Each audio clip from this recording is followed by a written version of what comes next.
This is a clip from our Patreon Q&A show where every week we answer your questions on everything West Ham. If you're interested in getting your questions answered or just want to see the full episode, head on over to patreon.com/analyticsunited for that and so much more. The first week's free. Enjoy the video. Can you break down our offensive approach in the first half? Only one shot coming from a set piece. Even if Alvarez had stayed on the pitch, we probably wouldn't have scored in the 90 minutes playing like that. Yeah, so Oliver, I mean, I completely agree when you say even with 90 minutes, we probably wouldn't have scored. Even with Alvarez on the pitch, we probably wouldn't have scored. I think we could have played 3 or 4 games like this and we wouldn't have scored. I think, in fact, I said to Charlie before we started recording, we could have played for 365 days and nights and we might have struggled to score. But yes, I can break down the in-possession ideas. There are lots of things that will be familiar. There are lots of themes in there that we have already spoken about a lot over the course of this season. So just for the ground level basics that we have been trying to establish on this show and on the podcast throughout the season, and even before Lopetegui really came in at West Ham, when we were talking about what he would do as the new manager, the absolute sort of fundamental basic thing to understand is that the approach is geared around this idea of trying to create good attacking situations, which is obvious. Every manager tries to do that, but how does he do it? He tries to do it by using the wide areas as much as possible. So there's a focus on sort of perhaps a little bit slower build up as compared to someone like David Moyes, who likes to accelerate quite quickly, wants to get the ball from A to B sooner. Lopetegui perhaps happier to take some time in moving the ball between our own penalty area and the opposition penalty area. And that doesn't necessarily mean that there's a sort of less directness when there needs to be. And we'll talk about that. That's going to be a big theme of what we're talking about today. But absolutely, what is clear in all of his teams really is that there is this focus of drawing the opposition to one side of the pitch and then exploiting the underloaded side of the pitch. That's something that we saw David Moyes do as well. So, for example, you will be familiar from the last few years of watching Antonio roll to the left, the ball move up the left side, very specifically always up the left side. So either whether that was with Emerson and Paquetá's relationship, or Cresswell, Antonio and Fornals. Previously, we had this real focus on moving the ball up the left-hand side, and then it would be Bowen and Sofal on the other side, and we were trying to exploit that. Very much Lopetegui is trying to do something quite similar, but rather than being super direct in that kind of play, it's more about sort of generating wide overloads and then getting wing-backs or full-backs high up the pitch into advanced positions where they can then make crosses or cutbacks. So previously, we would look at sort of this really direct kind of attacking play down one side of the pitch, pull the opposition across, move the ball backwards inside, and then hit the underloaded side aggressively, and then be looking to generate shooting chances really quickly, sort of like 1-2 touch once the ball's moved wide, straight in the box, get a shot off, or if it's Bowen, cut inside, get a shot off, or often Bowen actually getting in behind because the quality of his runs was so good in these situations. More with Lopetegui, we're actually looking at situations where the ball might move around the back quite slowly, and then one of the wide centre-backs, because they become wide centre-backs, whether you start with a 3 or a 2, if it's a 2, a defensive midfielder will drop between the centre-backs and it becomes a 3. One of those players will then advance up the pitch and then either find the wing-back on their side, but actually most often look for a switch to the other side of the pitch, which is designed to try and get either the full-back or the far-side winger in behind the opposition full-back and generate a chance to get a dangerous ball into the penalty area. So we're really looking at crosses as a real key area of chance creation for Lopetegui.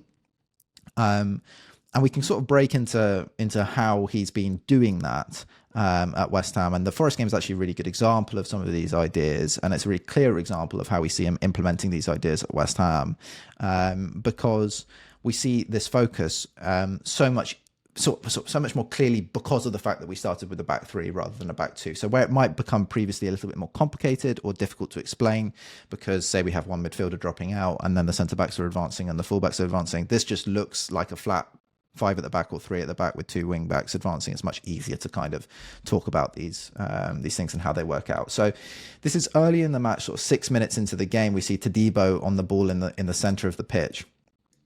And then this is a classic example of the kind of thing we see in build-up from West Ham. So usually what we would see is maybe Todibo move the ball wide to Mavropanos, back inside to Todibo, out to Kilman, back to Todibo, kind of move the ball around in that area for a long period of time. And then one of them will look to hit these direct switches out to the flanks. And here you can see he's actually looking for Emerson, who's advanced up the left-hand side, and he overhits the ball, and then Einer's able to control, and it's like Somerville and Emerson both try and pick up the second ball off that situation. They do actually manage to do that.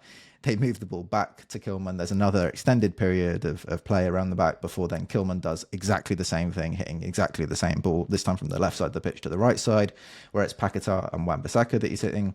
On this occasion, I think he probably should have looked for Wan-Bissaka, because Paquetá's done quite a good job of dragging the fullback as narrow as possible, which is creating the space that Lopetegui is looking to exploit on the far side of the pitch. Instead, the ball goes sort of straight down the middle for Paquetá, who has to contest a clearly unfavourable aerial duel with Alex Moreno, who I think at this point hadn't won an aerial duel this season up until this exact one against Lucas Paquetá. So they're another clear example of the kind of ideas that we're seeing and the way in which we want to move the ball forward. Here you can see Mavropanos. It's not just that they're looking to switch the play, but the wide centre-backs are super important when they can step up the pitch, and this is why we have introduced Kilman and Todibo. These are both centre-backs who are super good in build-up and really good at carrying forward, committing players and creating opportunities off the back of that. So here you can see Mavropanos has stepped in with the ball, moved forward across the halfway line. He's ended up having to turn around and play the ball back, and you can see that we maintain the shape. There's this real focus on trying to maintain the shape and build up, and Guido Rodriguez has dropped into his position. The ball goes back to Rodriguez, and we see the same thing again. Rodriguez immediately looking to hit the ball long into the front line and try and develop an advantageous situation there. You can see all four guys high up the pitch. This time it's Emerson high on the left side. Somerville's come inside a bit, and then Bowen and Paquetá. Unfortunately, Bowen is unable to win this duel with Murillo. Murillo's able to turn it over, and Forest get on the attack again.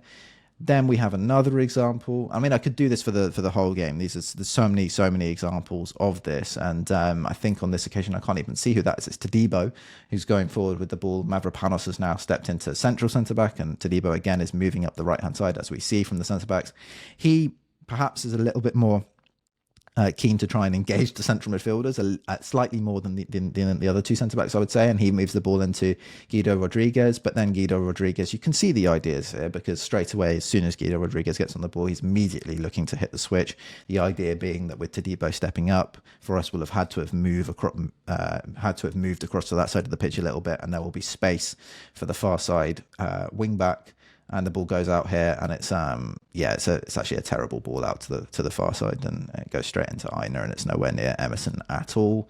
And I think I've got some examples coming. Mavropanos on this occasion is moving forward the ball, and this is a good example of what we're trying to do once we actually get into the final third. So he managed to move the ball out to Wan-Bissaka. It comes into Paquetá, and actually this is a clear example of some of the issues, I think, with what ends up happening. So first of all, we've gone through all of those examples, and I would say before we even talk about this, there's this key issue that we need to get out of the way initially, which is that slow build up and then super direct play to access the final third, for me, doesn't make too much sense, especially when you don't have really big physical presences on the front line.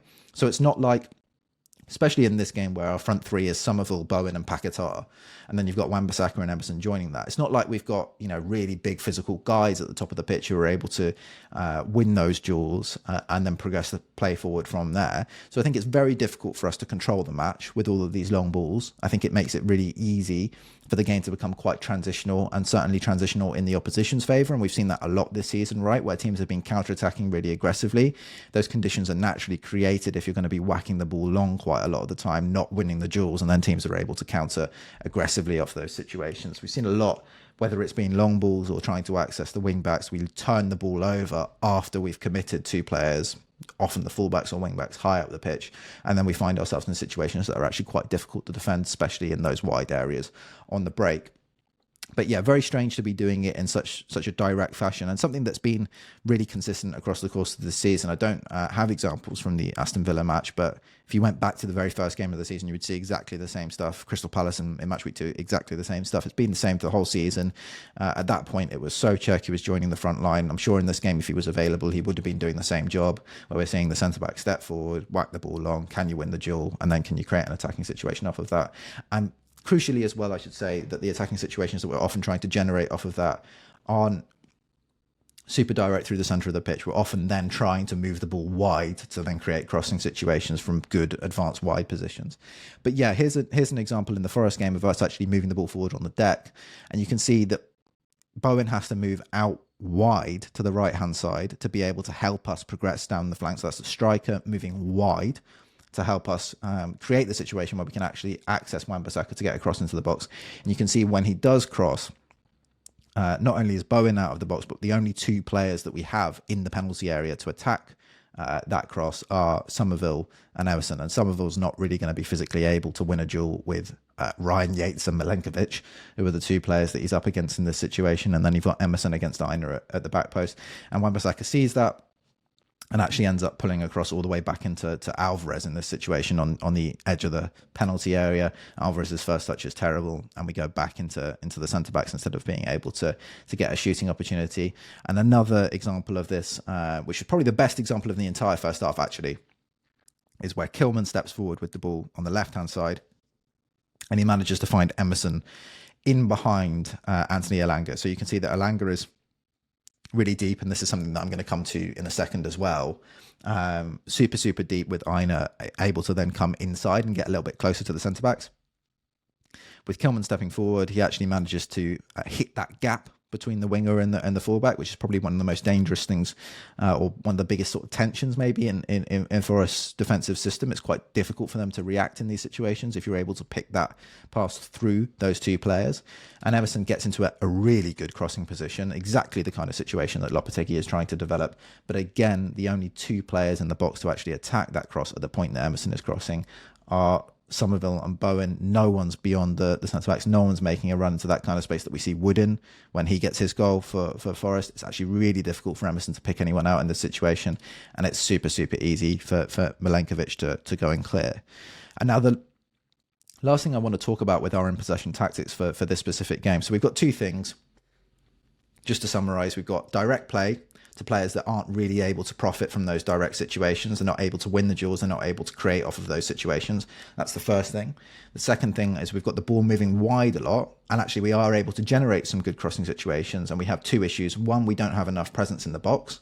When we do manage to get the ball wide into those situations, we don't have big enough players, we don't have good enough targets in the penalty area to get anything out of those situations. And then we also don't have players that deliver particularly well in those situations. So it's often Emerson and Wan-Bissaka arriving in positive crossing situations. Neither of them have really been known for their creative ability in the final third throughout their careers. I think I looked over the last, 4 seasons that both of them have played, and I think it's 6 assists combined for both of them, which is just not going to be good enough in terms of the sustainability of asking these guys to create the vast majority of the team's chances in the final third. The last thing I want to talk about with our in-possession tactics is about how Forest set up and how Forest dealt with us. And I think this is really instructive and tells you a lot about how other teams are looking at West Ham now this season. Is that if we look at Forest against Leicester, which was the previous match or the match before the previous match for Forest, very recent game for Forest, we can see that they're setting up in the 4-2-4 that we spoke about on the preview podcast, which you can get on Patreon. We went into real depth on this 4-2-4 that they were using. Again, Darcy and I spoke about on PMP, another show that we do on Patreon, looking at opposition tactics, how they're going to play, what they might do to upset what we do. And they're actually stepping super high up the pitch against Leicester, right? So Leicester set up in very similar shape to us. So 3 centre-backs here, James Justin joining the back 3, the same way that previously we would have had a defensive midfielder drop in and join the back 3. And Ricardo Pereira is coming into midfield, inverting alongside Harry Winks. And then they have a 3-2-5, exactly the same as we're setting up, except there's a big difference where Forest wingers are positioned super high up the pitch, trying to push onto those wide centre-backs and press them in some way when they get the ball. Look at our game now. This is in the 2nd minute, and you can immediately see where Hudson-Odoi is, and you can see where Elanga is as well, and they're pressing just with that front 2. You then have Dominguez and Yates stepping up onto our midfielders, and actually the wingers dropping super, super deep goal side of our two fullbacks or wingbacks in this game. And that changes the dynamics in terms of how we're able to attack. And partly another thing that you can see here, and we're going to go to the tactics board to explain this, is how split our centre-backs are.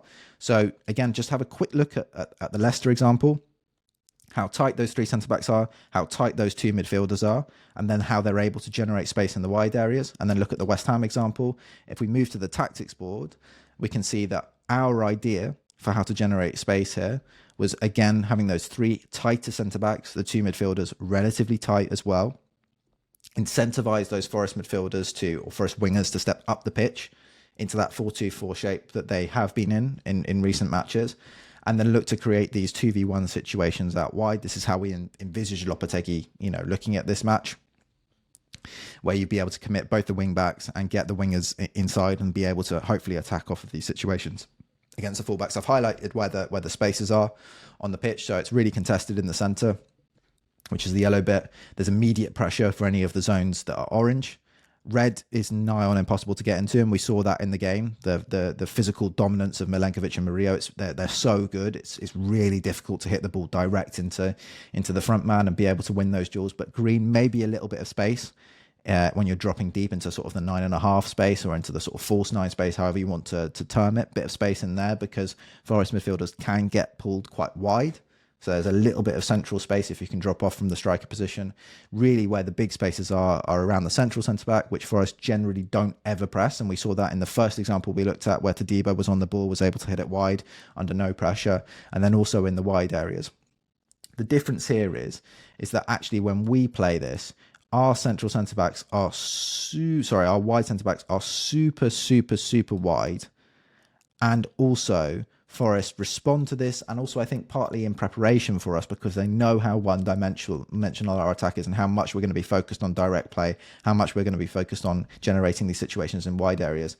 So they actually move the fullbacks narrower, as we saw with Aina dropping in on that one example where Kilmer was able to exploit by carrying up into this space, and the wingers come back actually as part of the defensive effort and block out any opportunity to get advantage on this last line. And that completely nullifies the opportunity to access these wide spaces. So instead of these areas being green, really, these areas end up being just as bad as the area that the centre-backs are in, because all advantage in these spaces is kind of gone as soon as Forest move these wingers back into defensive positions, and they're easily able to generate actually 4v2 situations with the centre-back coming across, the full-back there, the winger there, and also the central midfielder, the ball-side central midfielder there, able to press onto both the winger and the wing-back. And that's why we saw so many situations in this game where it was like, boom the ball along to Somerville, and he just couldn't hold the ball up at all because the players all over him straight away. No chance for him to retain possession.